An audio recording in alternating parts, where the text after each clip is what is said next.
Every day I wake up, wake your ass up. The Breakfast Club. Y'all finished or y'all done? Morning, everybody. It's DJ NV, Jess Hilarious, Charlamagne the Guy. We are the Breakfast Club. Loren LoRosa's here as well. Yes, indeed. We got some special guests in the building. Now, January is National Mentorship Month. They got a month for everything. Yes. Everything. That is right. We have LaTosha Brown and Chancee Lundy. Did I say your name right? It's Chancee. Chancee. Chancee. Yes. They were telling me it's Chance at first because it's spelled Chance E-E, but it's Chancee. Yeah, it had an accent mark on it. And then I had to make sure that you wasn't LaTosha. Well, you know black people are creative now. Come on now. Y'all know black people creative. I just want to make sure. How you ladies feeling? Good. Real good. What's the importance of National Mentorship Month? You want to start it off? Okay. So mentorship just is important in general because we all need guidance and somebody to look up to. Like you said, we have a month for everything, but mentorship is important to me because sitting here is LaTosha, who I've known since I was 14 years old. So before there was an organization, there was anything, and before I even had the term mentor, she is someone that I found as a safe space. Like when I was in high school, and I grew up in the 90s, and you know, that's when a lot of people were getting in trouble. Drugs were out, like a lot of things were happening within my household. She was running a girls group, and we met with her every week, and she talked to us about leadership, about empowerment, and it became my place to go so that I didn't get in trouble.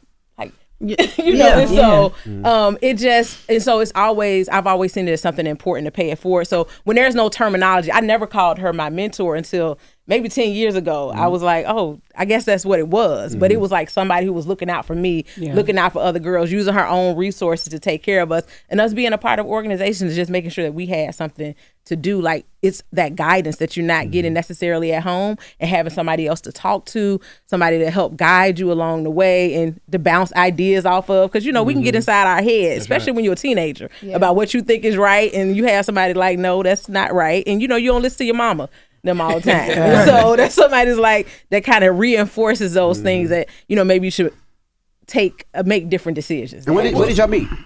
This was in the early 90s. I was 24 years old. I didn't know what I was doing. What I knew. From Selma, Alabama. So we were in Selma, Alabama, and it was the first. I met her. It's really interesting. When I met her, I immediately knew it was something special in her. She lived in a local public housing community, not too far from my where I was. And while I didn't really know all the things to do, I knew that I had something to offer, and I knew she had something to offer me. And so even when I'm thinking about mentorship, like all of us, I'm hoping that not only we mentoring somebody, but somebody's mentoring us too. Because I don't think that mentorship is just based on you being a young person. I think that that's one phase of it, right? But every single generation is depositing wisdom and information, or should be, in each other. When we get to the point that we don't listen to anybody else, like the older sisters are mentoring me, right? That from my relationship to how I move with my money to how I'm moving with myself. And so I say that because you can't find a great person. I think about Oprah. She always talks about how Maya Angelou was her mentor, right? Yeah. So each of us, we need somebody pouring. And if there's any time that we need to build community, it's in this moment. I was going to ask you, LaTosha, who is your mentor? Because you everybody's mentor. Who is LaTosha Brown's mentor? So, you know, there's a couple of sisters that have been in my life. There's one in particular that's coming up. This is a sister named Barbara Perkins, Dr. Barbara Perkins, she's really like a spiritual, I like everything. I can, in some ways, she's like a sister friend. In some ways, she's a mentor. But she's about 10 years older than I am. And she's been such a blessing in my life. Because sometimes you can't see yourself. You need other people to help you see you, right? And be able to be corrected. Because oftentimes we don't think love. We think love is somebody just making you feel good. Love is actually somebody correcting you, right? Even if you're thinking about your parents. But it was some sisters that might say back in the day, because, you know, back in the day we were showing it all. It might be that sister say, well, baby, you might not need to go in the meeting, you know, with this skirt on. Right. And on some level at the time, I may have felt something around it, right? But I understood the wisdom. As I've gotten older, I've understood the wisdom in that. And so she's one. There's a sister down in Selma, Alabama, Fire Rose Ray, who's an activist, who actually was a mentor to me and has been and continue to be a mentor and inspiration for me. And then my family, I got some bad sisters from the South. When I think of my 92-year-old aunt who raised me, Ella Mae. So Ella Mae and all of these sisters, sometimes it's not just the the ones that are just pouring into you directly. Sometimes it's that sister at the church that said something to you that day that shifted your life. I know that there's this woman named Barbara Pitts, who is a sister who was in a 21st century. And one day we were doing this event and she kept saying, y'all got to work hard, smarter, not harder. It hurt my feelings so bad. I was like, but Miss Pitts, we working. It's years later to this day, like that's my mantra. Yeah. Like I get it, and so I'm hoping even the people that are listening now, you need to snatch it. We can't just be so selfish that it's about you pouring into just your child. You're responsible for your child, but we're responsible our community. If our community is going to flourish, like we've got to really be able to pour into other folks. So if God gave you a measure of wisdom, whatever extra you got, that extra you got is because somebody out there needs it. And so I hope that we really realize, I know I am, not just because I had good parents or I had my family. There's so many sisters. Some of them, their names, it'll take me all day to say the names. Some of their names I don't know, right? That have poured in and helped shape me. And so that's really important. That's what we try to do with Southern Black girls. It's about how we shaping this generation. Like this whole idea of black women. Black women are the ones that are actually helping lead. But you don't just pop up one day, do you, Jess? And you just a black woman. There was a process. You were a girl, Absolutely. right? And you grew up. And there were women along the way that when you were out of order or when there are things that you didn't know, that had to pour into you. And then sometimes we didn't have those. We didn't have those in our families. So it was other sisters that might pull you and pour into you. So we're trying to create that kind First, of I want to say environment. thank you. I need her to expound on something. I just want to say go thank you first, because the first thing you said when you walked in here was, I prayed for your daughter when I heard the did. story. I just want to say thank you. So many people have been coming up to me and saying they prayed for my daughter, and I just want to say thank you. A lot of time we just, we don't say thank you. I just want to say thank you. You're it welcome, meant a lot, brother. and that love and that prayer was felt, and God put his hands over my baby girl. So I just want to say thank you. You are absolutely welcome. And we saw when she got ready to go to school, baby, she was sharp. She was ready. Oh, yeah. She was ready to get up out that She doing amazing. I want to go back to something you said because I thought it was so powerful, man. You said that love is correction. door. Love is correction. Can you expound on that? Yeah, we've allowed these folks to feed us this space of this idea that love is the thing that make you feel good, or love is the thing that's supposed to align up, make you feel like you're just cushioned. At the end of the day, really, if you really think about love is love is correction. It says in the scriptures, I'm a person of faith that God corrects those that he loves. And really the people who, my best friends, right, my friends, including this sister who, she said that I'm her mentor, she now mentors me. Like really, like when I am out of order, when I am my mind, when I'm ready to go burn it down, right? Or even sometimes when I'm just wrong, right? She actually brings, she allows me to be able to see myself and parts of myself that I can't see. And so part of my growth and development is being able to be open for people to correct me, because that's an aspect of love. And so we got to see that as the people that love you tell you the truth. Yeah. The people that love you will pull you to the side to keep you from hurting yourself or hurting others. The folks that really love you ain't gonna be down with your BS, right? The folks that love you, really are the ones that are gonna help get you in alignment to the best. They want to see the best that you can be. And part of that, a key part of that is really around correction. I was going to ask, I have two questions actually. One, how did your parents feel when you receive mentorship outside the house? Because as a parent, at first I would think that they would be like, well, why do you need her to help you? You know what I mean? Why not me? And the second question I wanted to ask is, what's the difference between a mentor and a friend, right? The reason I ask that is let's say somebody like Charlamagne could give me an advice coming from a loving place. Is that considered a mentor or is that considered a friend? That's a great question. So I can talk about both of those. So first of all, I grew up with my grandmother, and it was at one point it was like 13 of us in the house. So she probably was just happy, get out anybody. And for me, I grew up with a lot of boys. I was just looking outside, and I was a person who went to church a lot. So it was Sunday night, Sunday, Monday prayer meeting, Wednesday Bible study, all that. I needed something else that was not that. And I was looking for what I found myself doing was I was getting in trouble. Like I was still making good grades in school, but I was hanging out later than when the street lights came on. I was starting to do that stuff. And my grandma was like, hold on, what's happening with her? And she started talking because I had a brother who was in juvenile detention. And I remember her, I can remember overhearing a conversation. Like I got to do something about Chancee. And I was like, do something about me. Like me, like I still get A's, but I was getting in trouble, like the student adjustment program at school, all of that. She seen the turn happen. She seen the turn. I was feeling myself, you 14. I'm like, I'm a little grown, whatever. But I was wearing lipstick. But then what I noticed was I had like this one brother who was in juvenile detention. I had another brother who was skipping school, getting in trouble same way. And it was God. I said, there's a thin line between success and failure. Like, which way you gonna go? Like, are you gonna take this path that's going this way? Or do you want to be like the first person in your family to graduate from college? Like, you can do something totally different in your family. So, and I was like, I got it in me. And so I started seeking. And I remember seeing LaTosha actually at a high school football game. She was recruiting kids to be a part of her youth group or whatever. And she used to wear these Erykah Badu hair wraps. And I was like, it's something about that lady. I want to see what she's talking about. And I remember she was on Geraldo Rivera. With a young kid. It was a program. Yeah, it was a program called Do Something. And I was like, I want to learn more about this. This is Selma small. So I started seeking out things. And so I became a part of Do Something. That transformed to when she left there, we was a part of this organization that was nationwide called 21st Century Youth Leadership Movement. And Tasha was over the chapter that was in Selma.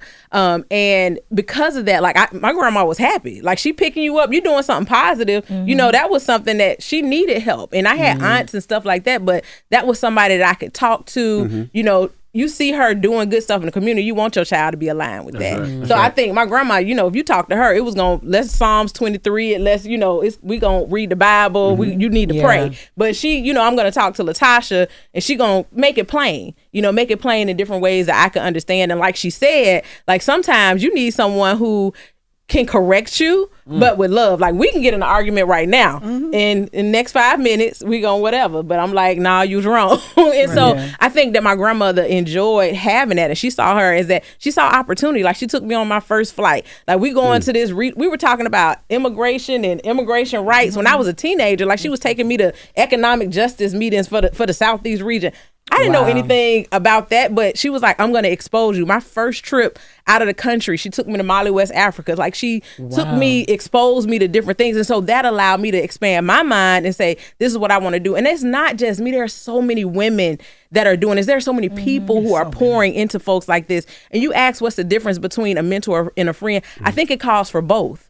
I think that there are formal mentorships that people have, right? You can be at your job and people tell you go find like this formal mentor. You meet with them twice a week. You go over some goals. You do kind of that stuff. But then there are just people that you're going to pick up the phone and call, and there's guidance you can just download. They're not necessarily a therapist, but they are your personal kind of therapist. And there develops this friendship between you. And then there are some that are like more like mother figures that are in your life who they are mentoring you, and they may have specific programming. Like, we're talking about leadership this time. We're talking about etiquette. We're talking about, we might be talking about science, like all of the things. Like, we have a program laid out, but that when something's going on in the home, when there's something going on at school, you can come to me. I'm going to advocate on your behalf. I'm going to make sure you have the tools and the resources that you need, but I also can be your friend. I think that kind of grows. I feel like there are mentors that I've had within my life, not only LaTosha, but even when I was in college as a first generation college student, I didn't have anybody else to call. So there was a woman named Dr. Crystal Martin. I just want to lift her up, who in college, she would, I met with her every week through a program called Student Support Services. Every single week I met with her, but she's now a friend. Like, she's somebody I can call and kind of talk to. I send other people to her when they're looking for career services and all that stuff. So I think that it's the relationships transform. Like, even when you first meet somebody, it's not the same relationship that you may have 5-10 years down the line. And it takes nurturing to become more of that friendship dynamic too. How do you talk to the girls that you guys work with who are like, y'all brought up a good point of, it took you some time. You had to get to a certain point in your life where you were mature enough to understand that the mentorship, like how to take it and how to apply it to your life, right? And I take it as like something you should go against. When you're talking to these younger girls, how do you talk them through, no, this mentorship is something that you need. You should be receptive to it. Because sometimes, if you're in fight or flight mode, you don't. You know what's really interesting? Those are the girls that I want. Those are the girls I always would like. The girl in the class that was cutting up, I like, that's my leader right there. That's the sister that I want, right? And so part of it is, I don't know if I think that girls are going to wake up one day and say they want a mentor. There are some that do that, and I want them to do that. That's not necessarily how it played out a certain kind of way. I haven't met a child that don't want to be poured into. We got this whole idea that kids don't want to be listened to, girls, boys, or whatever.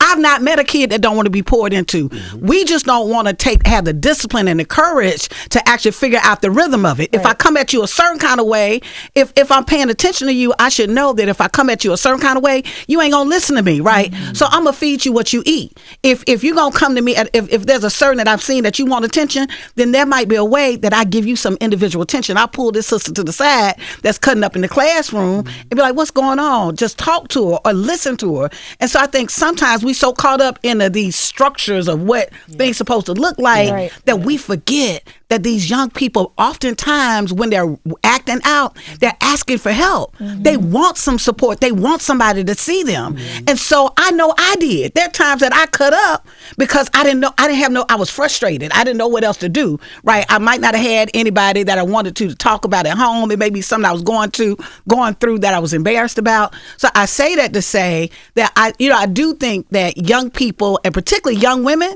and I'm hoping for the kids, even young women, every woman should have them a mentor. I don't care if you 80 years old, you need to have somebody, a knowledge base.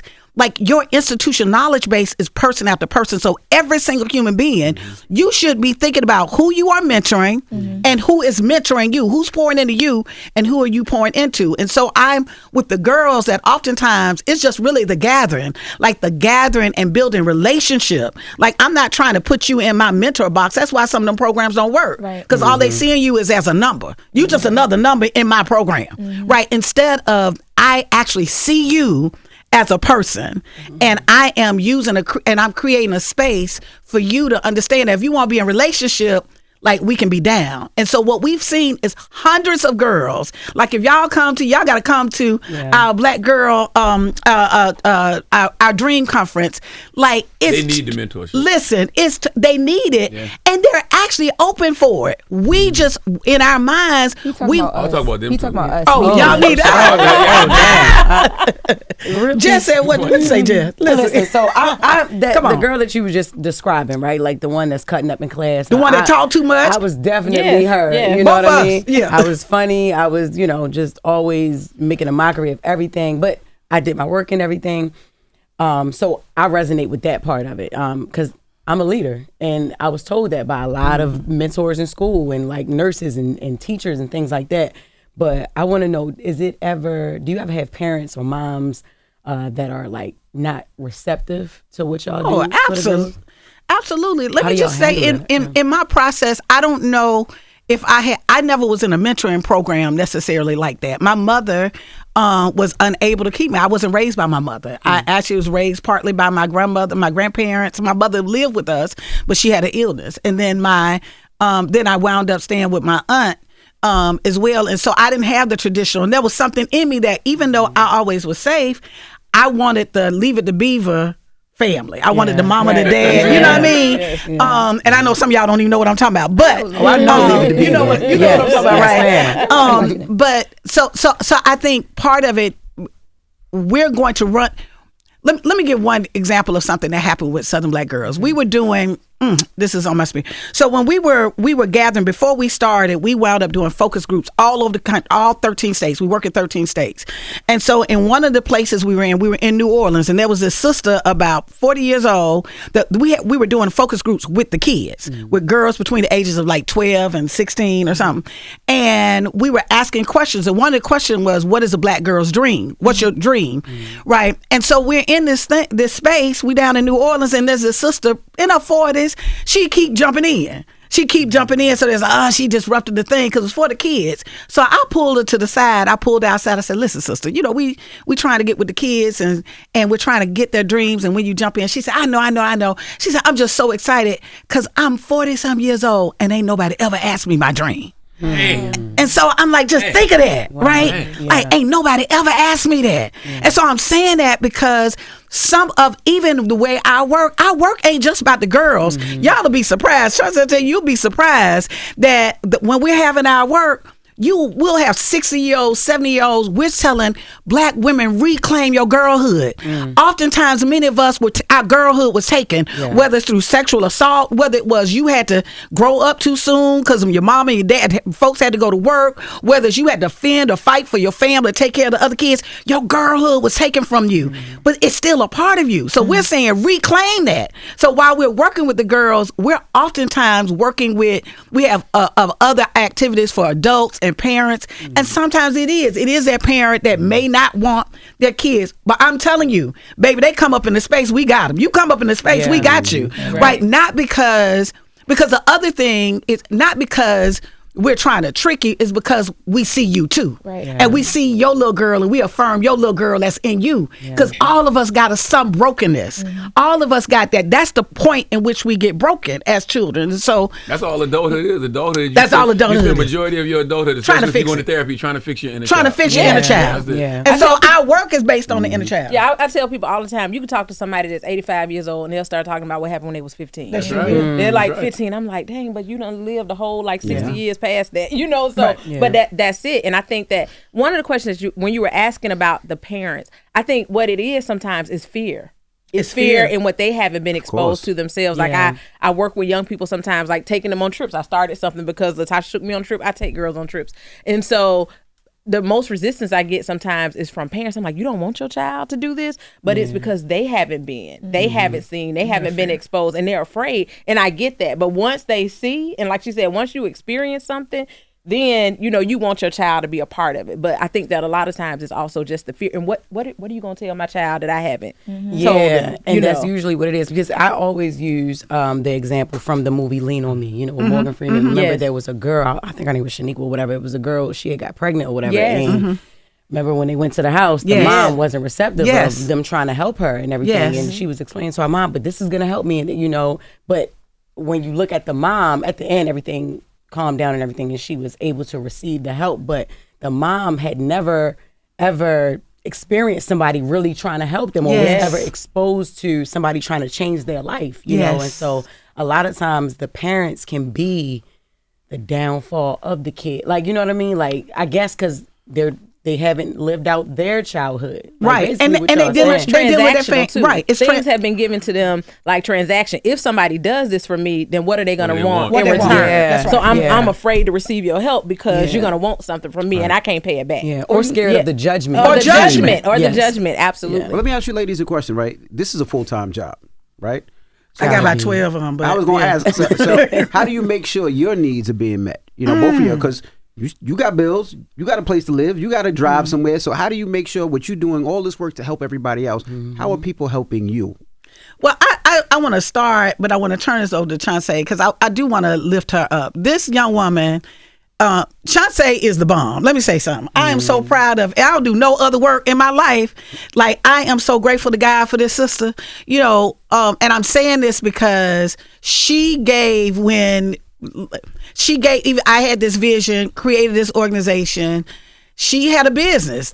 She went to school, became an engineer, did all the things, like just beat all the barriers, right?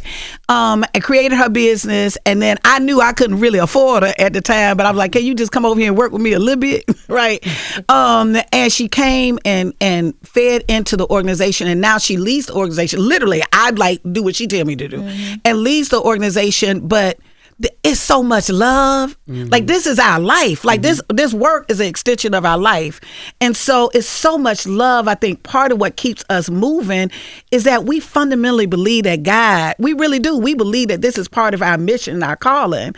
But let me just turn it over to you. I just want to say how much that part of this is you got to do work. When you're working with people, to work with people, you need to love people. You don't need to be working with people you don't love people. Yeah. Right. So I'll say for me, one, thank you, LaTosha.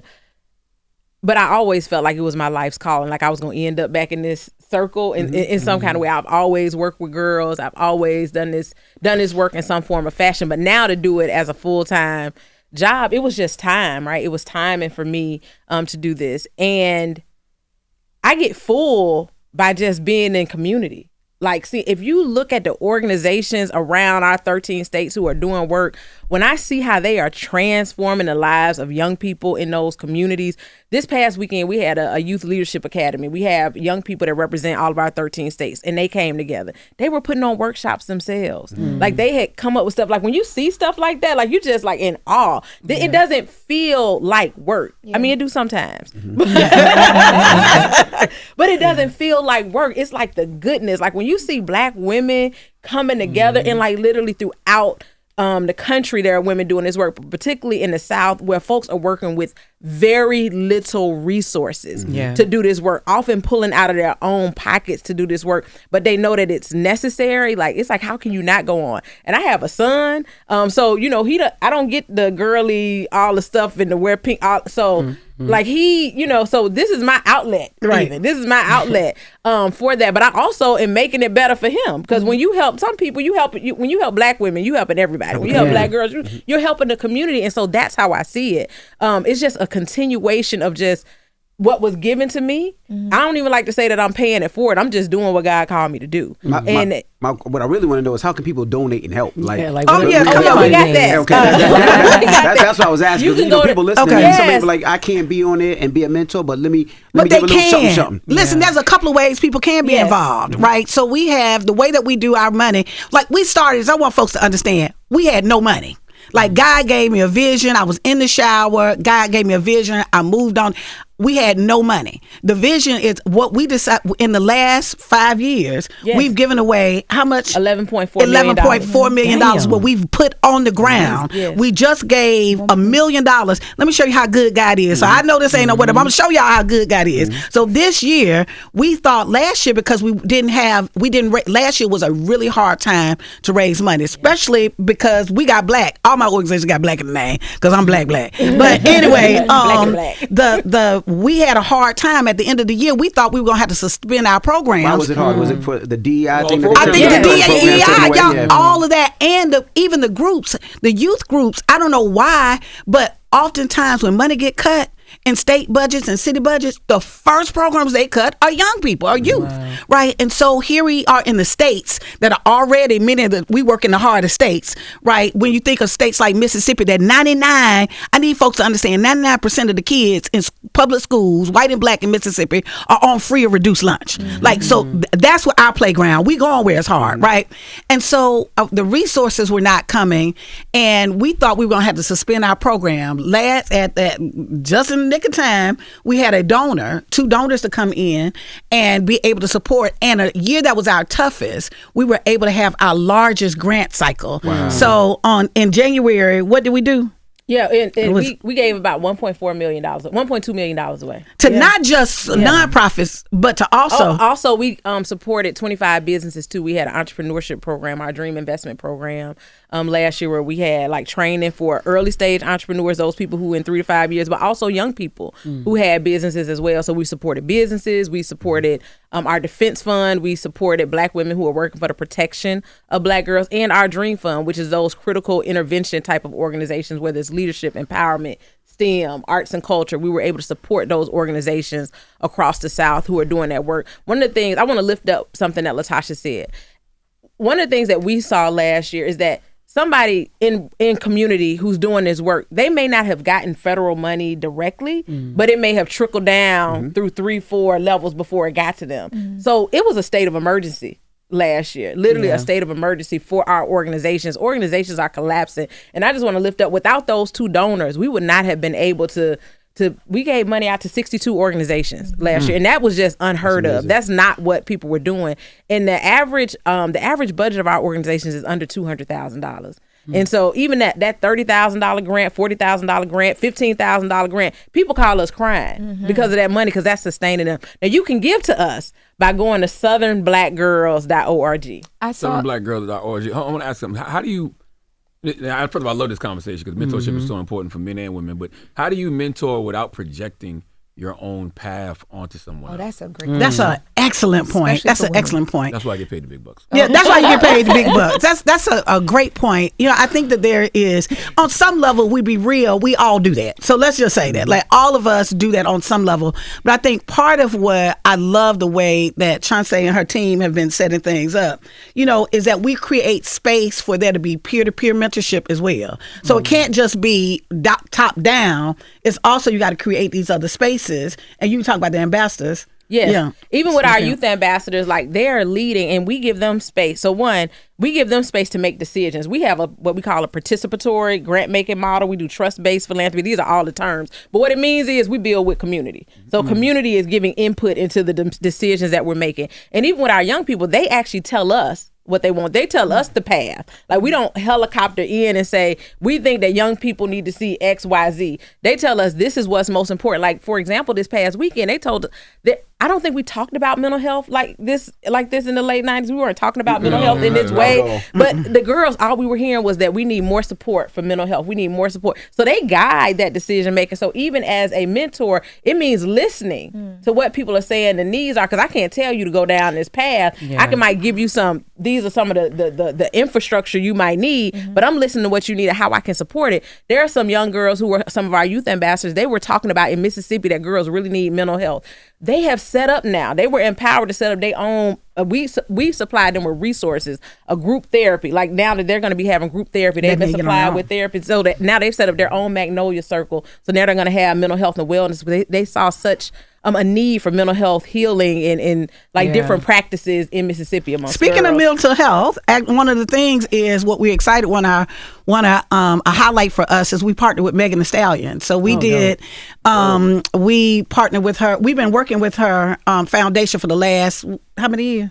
Since 2022. Since 2022. And we did we have what is called Black Girl Joy Challenge. Yeah, our Black Girl Joy Challenge is where we put money directly in the hands of girls. We give them $550 and say, how can you spread joy to 10 of your family members or friends and community? And these girls are doing some amazing work. And that's because we don't want them to see themselves as victims. We want to see them as generators of solutions. So you come up with your own program, what you want to do. We've seen girls who are working to end period poverty. We've seen girls who, like one girl put out to me a teacher appreciation dinner. Whoever just took their teachers out to dinner. We've seen particularly a young lady who won an award through Megan Thee Stallion's Pete and Thomas Foundation was Mila Henry. She came up with mental health boxes, MH boxes, that she passes out to other girls. Like we've seen girls come with affirmation boxes. They're doing some really amazing work, but we're actually doing another round. And the highlight of our Black Girl Joy Challenge is last year we reached a milestone. We gave out 1,000. It made us give it out over the past 5 years. We've given out 1,000 girls this Black Girl Joy Challenge. So y'all need to go to our website. Look, go to our YouTube. When I tell you we got it going on, y'all need to go to our YouTube. That's 1,000 girls in community who are transforming community. And some of these are full-fledged organizations. Like there are some twins from Montgomery, Alabama that started with us. They got our first Black Girl Joy Challenge in 2020. They were actually nominated, I think, last year to be CNN Heroes because now Alabama has even passed legislation around ending period poverty. And there's so much stigma around menstruation. I probably didn't say the word right, but there's so much stigma around it. But they found out that 1 in 5 girls misses school because they don't have sanitary supplies, and so they started passing things out. And then we actually gave them a bigger grant so they could do more in schools. And then the state set up a fund so that this is in Alabama. They set up a fund so that schools could apply to now have those supplies in school. So they're making a difference. Like mighty rivers of field drip by drip. Y'all can give somebody $550 and they be like, I ain't got no family. It's all me. The girls are coming and it's been game changers because part of what happens is y'all really how things happen is not based on money. It's based on belief. That's right. If you're really honest, it's really based on belief. And so when you start feeding and seeding, just think about it. It might be something real small, but think about the first person that seeded into your vision. Like there's something about that gave you an affirmation of what you could do. And so part for our work is we really are. We try to build nations. We got nation builders. We thinking about this thing differently. If Black women are going to be on the forefront, then how are we seeding and feeding and investing in them? I got a phone call one day out of Sky Blue from Oprah Winfrey had found out about the work, and she called and said she just wanted to know. She's like, tell me about your vision. And she said it reminded her of what she did with the sisters in South Africa. We've had the vice president to call us about the work. Yeah, randomly. Did she drop the money though? Oprah always be calling me talking about everything. Did she drop it? Listen. Was she that million last year? No, she was not the million last year. But listen, 2 people and then it was all that money. It was not them. It wasn't them. It wasn't them though. The vice is good, but come on. Yeah, but I also think, and I think that I'm glad you raised that because it does open up another space. Black folk, we got to take care of black institutions. Now we just gonna have to step up. In this moment, are we not seeing it? We shouldn't be dependent on no federal funding. Them people don't, like, we know what's going on, right? Our kids should not be subject to the benevolence of white folks. That ultimately, even a duck got enough sense to take care of his ducklings. So ultimately, we're giving money to Louis and all those other folks, and I get it because I like the stuff. I like stuff like everybody else likes stuff, right? But we're supporting them to support their children, right? And we're not supporting our own stuff. Our institutions got to be supported by us. So we love when we get them $25 hits, those $100 hits, those, yes, you can go and drop $1 million, Charlamagne, but the big bucks. That's why you make the big bucks. I know he does. He does. That's my brother. That's my brother. That's my brother. And I love his love for community, and we appreciate you because this platform is important. And so I think it's really important for us to lift up. Y'all, we got to get it together. We can't be the same. If other folks are shifting, then that means we got to do a paradigm shift. And so if they're trying to build a nation that is rooted in racism, that ain't going to be, or rooted in white supremacy, we can't be down with that. You got a nation build. We're a nation within a nation. And part of even what black folks did just 9 years after slavery, we had founded hundreds of cities. We had built schools. These are people who had formerly been enslaved. So why are we not doing that at this level? Because we are actually now directing our resources in a way that's just consumerism. And I'm not saying this as a judgment. I'm saying this as a wake-up call. If you see folk, like, because I want somebody to come and say that I know the work we're doing is life-changing in 13 states. I know the work that we're doing is changing lives. It's changing my life. It's changing her life. Absolutely. So at the end of the day, put your money in some good ground and you're going to yield a good harvest, and we're a good harvest. How do y'all mentor intergenerationally, right? Like, because you talked about peer-to-peer, you talked about helping older women, right? One of the conversations I have a lot with other black women right now is about how when we have these older women in our lives, sometimes the nurturing through love isn't the best experience. And then it kind of turns you off from accepting certain things, or, it's just, it's kind of like almost like a hazing sometimes. Yes. So how are you guys correcting that? Because I think that goes back to investing in your people when you feel like from generation up, your people got you. Child, listen, I was 40 years old. They would still put me in the youth group. So I understand. So it is that. We have all of that in our community. It's nuanced and it's complicated and it's beautiful and it's terrible and all the things, right? Yeah. And so part of it is the more that we bring people in community and give folks opportunities. There's some things that even in our work, well, as black girls, that we have created spaces for other sisters 60, 70, 50, to actually reclaim their girlhood by serving in ways. Yeah. So we have a wisdom council. In our wisdom council, those are, you can be 12 to 112 on a wisdom council. And those are people who are making decisions about our grantees. Those are people who are putting workshops together. But not only that, we have women organizations too. So all of our organizations are not girl focused. Some of them are also focusing on women. But from your intergenerational conversation, I think that sometimes we just have to know that everybody is not our person. Like, even from a girl standpoint, when you're talking about mentorship, everybody is not our person. I'm not sending you anywhere to be hazed. And I will say that even when we come into community sometimes, people come into community with their preconceived, we gotta walk, we gotta hut to a certain kind of way. Yeah. But when you get in community with us and you see, like, we had to pull you to the side. No, we not telling them girls that we come in here with love. Like, so you gonna have to get on the love train, or you can watch and observe. I'm glad you said that about mentees, because you do have those older women that Loren is talking about, but then you have some of these young folks that don't like correction. So is it okay to ever outgrow a mentor? Absolutely. Absolutely. I think that there are times, all relationships, all relationships can be outgrown. And sometimes, and I always go with this, like, what's the phrase, like, chew the meat and throw away the bones?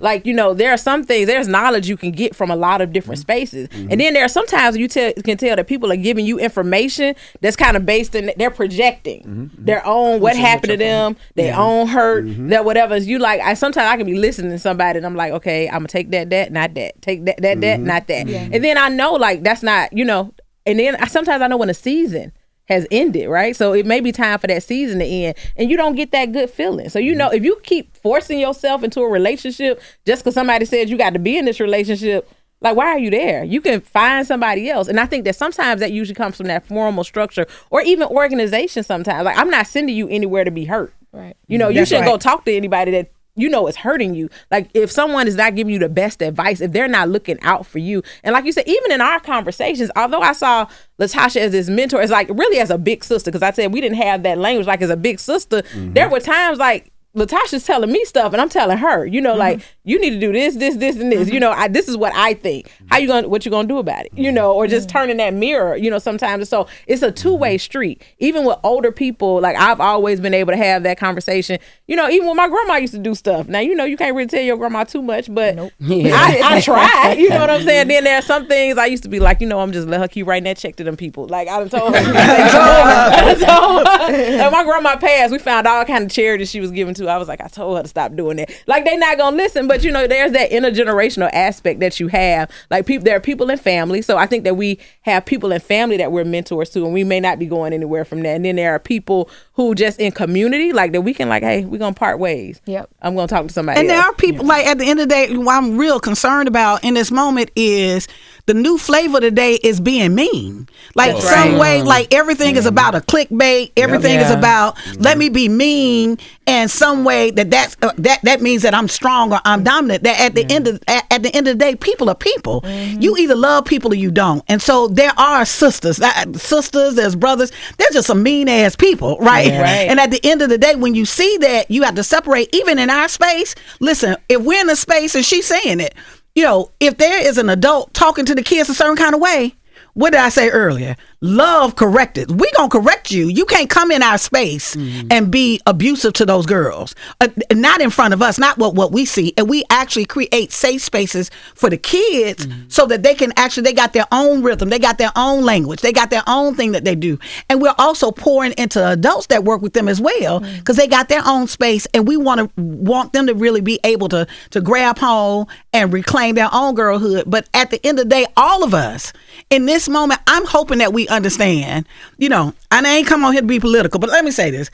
I hope we understand that this moment ain't about Trump. Now, all that we can sit there and think that this moment is about Trump and the Republicans. No, it ain't. This moment really is, in my opinion, this moment is really a hard reset for us to look at ourselves. What are we doing? I agree. Like we created Trump. Every time you actually thought that you were better than somebody else, that fed into that kind of energy. Every time you stepped over that homeless person, that fed into that energy. Every time you believe that some people deserve food and other folks didn't, you fed into that energy. We created and fed this monster of meanness and madness in this country, right? That will do anything for attention, that would do anything to get money, that would do anything to make himself be dominant.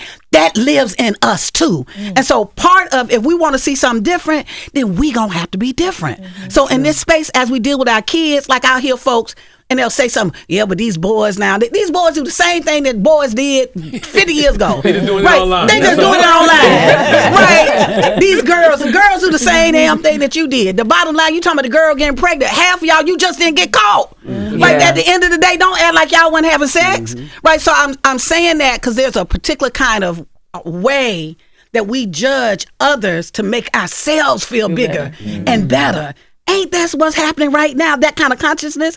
So I'm just hoping that with us, we actually bring love and power to the space, and we ain't got it perfect. We ain't got it all figured out, right? But what I do know is that if we're coming to a process, if we're trying to create even mentorship, we're calling it mentorship, but we hear this phrase that it takes a village to raise a child. Yeah. That's just pure truth. Yeah. Right. We just a village. We are another village. We provide resources. It's money, message, and movement building. That's what we do. Right. Wow. Well, we appreciate you for joining us. Tell us how they can donate one more time if they're listening. You can go to southernblackgirls.org. southernblackgirls.org. That's right. Well, January is National Mentorship Month, and thank you, women, for joining us. Appreciate it so and much. LaTosha will be back this year because it's the midterms is in November. So y'all know. No Black Voters Matters. LaTosha Brown. Boots on the ground. That's right. Chancee, Lundy. Chancee? Did I say right? Chancee, Lundy. And LaTosha. LaTosha. Listen, you know she. It's the Breakfast Club. Good morning. Hold up. Every day I wake up, wake your ass up. The Breakfast Club. Y'all finished or y'all done?